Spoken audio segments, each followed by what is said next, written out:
တော့ဒီနေ့ပြပြပေးမယ်အကြောင်းလေးကတော့ AZ မှာ auto highlight လေးတက်နေပါအဲ့တော့ဒီလိုတစ်ချက်ကလေးလိုက်တာနဲ့အဲ့လို color လေးအပြည့်မြင်သွားအောင်ပေါ့နော် auto highlight လေးတက်နေလေးကိုပြပြပေးပါမယ်အဲ့တော့ကိုရိုက်ထားတဲ့စာတွေတွေကိုသွားလိုက်မယ်သွားပြီးွားတဲ့အခါကျလို့ရှိရင်သွားမယ်သွားပြီးွားရင်ဒီမှာရှိနေတဲ့စာလေးတွေအကုန်လုံးကို selection လေးပေးလိုက်ပါ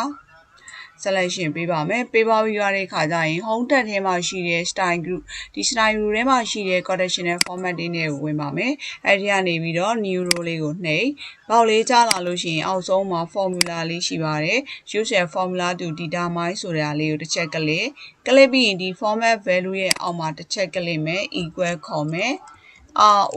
row ပြီးခွဲစားခွဲပိတ်လေးထည့်ပြီးွားတဲ့အခါကျ equal ထပ်ခေါ်မယ်10ပြီးခွင်းစားတပယ်ကုတ်ထဲမှာ row ပြန်ရိုက်ပါ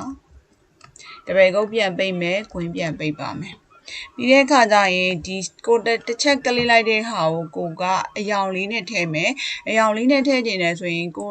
ဒီအယောင်ထည့်ဖို့အတွက်ကိုဒီမှာ format ဆိုတာလေးရှိပါတယ်ဒီ format လေးတွေကိုဝင်ပါဝင်ပြီးွားရင်ကိုချိန်နေတဲ့ color လေးတစ်ခုကိုရွေးလိုက်မယ်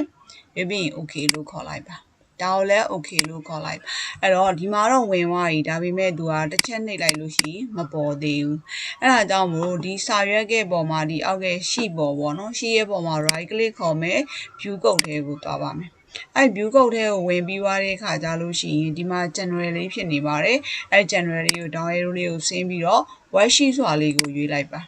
ရွေးပြီးွားတဲ့အခါကျလို့ရှိရင်အောက်မှာကာစာလေးကြာလာပါလိမ့်မယ်ဒီကာစာလေးမှာရိုက်ထည့်ပါcalculate အဲ့တော့ဒီမှာ calculate လေးပေါ်လာပြီအဲ့လေးကိုတစ်ချက်နှိပ်လိုက်ပါပြီးွားပြီဆိုတာနဲ့ဒါကိုမြောင်းနဲ့ပိတ်ဒါကိုလည်းမြောင်းနဲ့ပိတ်အဲ့တော့ကိုတစ်ချက်ကလေးလိုက်တာနဲ့အဲ့ဒီလိုမျိုးလေး color လေးတွေ highlight လေးတွေပေးသွားပါလိမ့်မယ်နော်အားလုံးပဲအဆင်ပြေကြပါစေနော်